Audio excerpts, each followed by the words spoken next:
afternoon, welcome to MALT News. Breaking news this afternoon. A local grandfather apprehended looking at the search results on Google's second page of search results. Local man's walk and nurtured, not quite the Apple Watch he was expecting. But first, young people have told everyone to just rack off. Tired of being judged for being screen addicts, too lazy, too rebellious, too nonchalant, too committal, non-committal enough, too defiant, too badly behaved, binge drinking, vape smoking, avocado eating layabouts, or for just daring to be alive, these citizens in waiting are standing up to these dominant discourses and telling everyone to just shove it. Our correspondent Alistair Marks has more on this topic because apparently two middle-aged people are the best representatives to comment on how youth are depicted in the media. If you are a young person, people can judge you on almost everything you do, and chances are you have been stereotyped not only in the media, but also in society. Carefully balancing the line between child and adult, young people are easy game for society to have a crack at. This is no new thing. Socrates and Shakespeare were banging on about this years ago. A changing humour, frequent anger in mind, and constant agitation makes the child almost unmanageable. His feverishness turns him into a lion, his disregard, his guide, he no longer wishes to be governed. The children now love luxury. They have bad manners, contempt for authority, they show disrespect for elders, and love chatter in the place of exercise. Children are now tyrants, not the servants of their households. Let's have a look at some modern examples.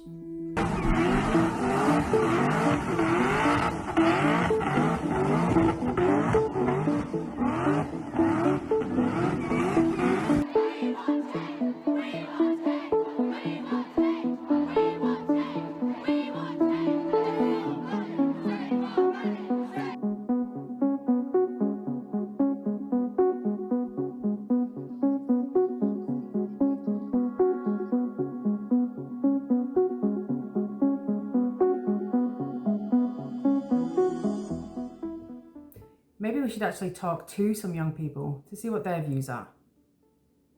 It kind of sometimes it makes sense because there are people that do things that stereotype, but then it's also really unfair for people who don't. So just like the stereotypes of young people in the media is good. Is like I agree with it.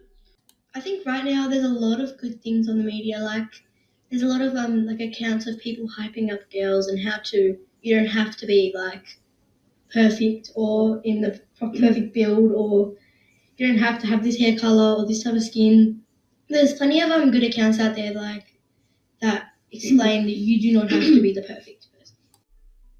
But there's also the other stereotype of vaping and stealing. And like people put that on the news, and it's like the older people are like they see someone down the street, like a younger person in the shop, they'll like look at them and like expect them to be stealing or something. It is worth noting that on discussing media with the young people here, there is a generational difference on understanding of the word media. They understood it to mean social media, where I was initially coming from the TV and print angle. The young people that I spoke to showed me that I had to be a lot more specific. There are, of course, specific news outlets tailored to youth. These are some examples, but that's not strictly the point. Youth do not exist in a vacuum. They interact with and absorb media from all facets of life. They are not immune to their demonising presence on other news platforms used by other demographics.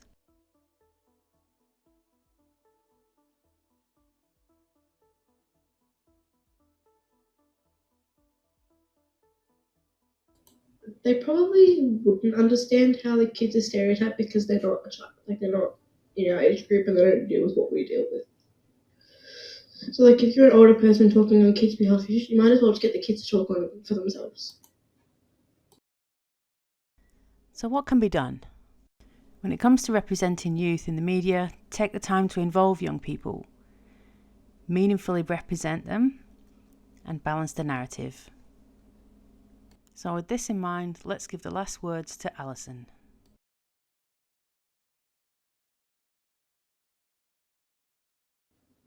You should talk about like achievements or like awards or stuff like that. They're more important. Thanks for joining us this afternoon. That was Alistair Marks and Jennifer Trott, your correspondents for MALT News.